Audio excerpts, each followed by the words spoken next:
പ്രകൃതിയാണ് ഈശ്വരൻ എന്ന സങ്കല്പത്തെ ഊട്ടിയുറപ്പിക്കും വിധം കാടും മലകളും പുഴയുമെല്ലാം ചേർന്ന പ്രകൃതി രമണീയമായ ദേവസ്ഥാനമാണ് കൊട്ടിയൂർ.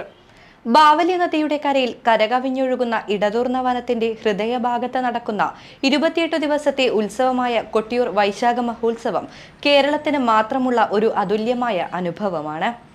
വടക്കൻ കേരളത്തിലെ ഏറ്റവും പ്രിയപ്പെട്ട ഉത്സവങ്ങളിലൊന്നായ കൊട്ടിയൂരിൽ പെരുമാൾക്ക് നെയ്യഭിഷേകം ചെയ്തു. അക്കരെ തിരുവഞ്ചിറയിലെ സ്വയംഭൂവിൽ ആദ്യം നടത്തുന്ന അഭിഷേകമാണ് നെയ്യഭിഷേകം. ഭക്തിസാന്ദ്രമായ ചടങ്ങിന് ആയിരക്കണക്കിന് ഭക്തജനങ്ങൾ സാക്ഷിയായി.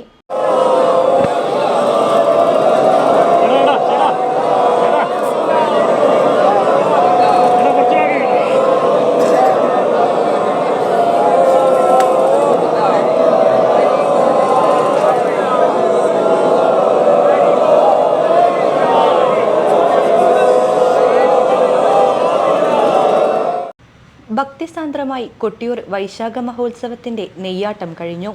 അക്കരെ സന്നിധാനത്തെ തിരുവഞ്ചിറയിലെ മണിത്തറയിലെ സ്വയംഭൂവിൽ ആദ്യം നടത്തുന്ന അഭിഷേകമാണ് നെയ്യഭിഷേകം. ഞായറാഴ്ച സന്ധ്യയ്ക്ക് മുതിരേരിയിൽ നിന്നുള്ള പരാശക്തിയുടെ വാൾ ഇക്കരെ ക്ഷേത്രത്തിൽ എത്തിച്ചേർന്നു. വാളെഴുന്നള്ളത്ത വേളയിൽ നെയ്യമൃത വ്രതക്കാർ ഇക്കരെ ക്ഷേത്രത്തിൽ സന്നിഹിതരായിരുന്നു. ഹരിഗോവിന്ദ മന്ത്രജപത്തോടെ മുതിരേരി വാളിനെ ഭക്തർ വരവേറ്റു.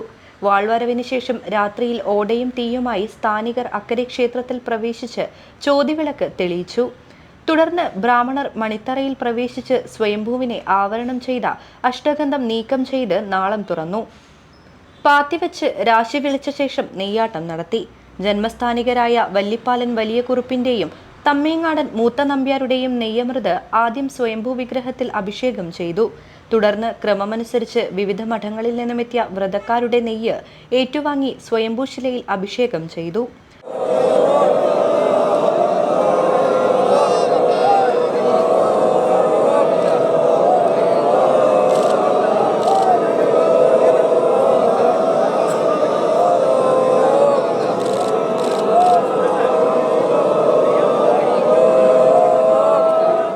ഉഷകാമ്പ്രം സ്ഥാനിക ബ്രാഹ്മണൻ സ്വയംഭൂവിൽ നടത്തുന്ന നെയ്യഭിഷേകത്തിന് കാർമ്മികത്വം വഹിച്ചു.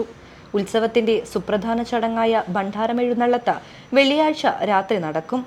മണത്തണ കരിമ്പന ഗോപുരത്തിന്റെ നിലവറകളിൽ സൂക്ഷിച്ചിട്ടുള്ള തിരുവാഭരണങ്ങളും സ്വർണ്ണ വെള്ളിപ്പാത്രങ്ങളും ഭണ്ഡാരങ്ങളും സന്ധ്യയോടെ കൊട്ടിയൂരിലേക്ക് എഴുന്നള്ളിക്കും. ഇത് അർദ്ധരാത്രിയോടെ അക്കരെ സന്നിധിയിൽ എത്തിക്കഴിഞ്ഞാൽ മാത്രമാണ് സ്ത്രീകൾക്ക് അക്കരെ സന്നിധിയിൽ പ്രവേശനം അനുവദിക്കുകയുള്ളൂ.